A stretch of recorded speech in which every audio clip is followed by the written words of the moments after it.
Alamin ang latest weather update ngayon dito sa Sir Aris Official Weather News Today.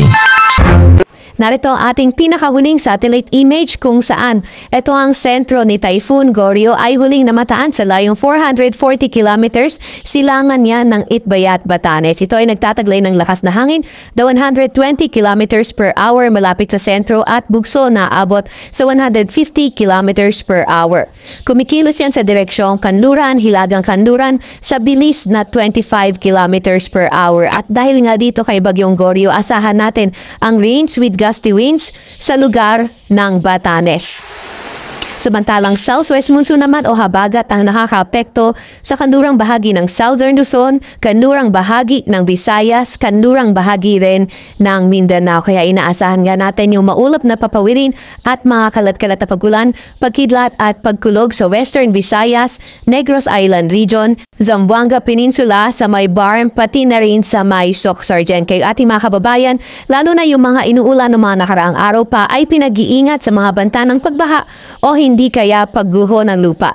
Para naman sa lagay ng panahon sa Metro Manila at nalalabing bahagi ng ating bansa, asahan naman natin ang bahagyang maulap hanggang sa maulap na papawirin at may mga tsansa ng mga localized thunderstorms. Nakikita nga natin na mas active yung mga thunderstorm activity sa Bicol Region, sa Metro Manila, sa may Calabar Zone at kanlurang bahagi ng Northern at Central Luzon. Kayo ating mga kasamahan sa Regional Services Division patuloy na maglalabas ng mga thunderstorm advisory, rainfall advisory o hindi kaya heavy rainfall warning kung kinakailangan.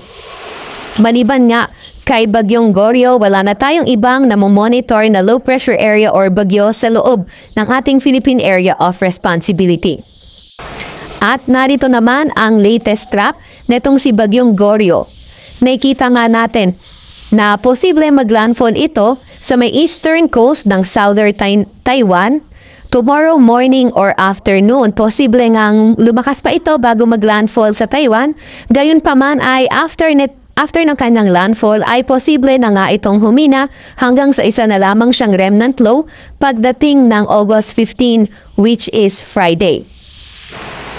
Nakikita nga rin natin na by around Wednesday, ayun yung pinakamalapit sa landmass ng ating bansa by Wednesday or by tomorrow at posible na lumabas ito na ating Philippine Area of Responsibility tomorrow afternoon or evening.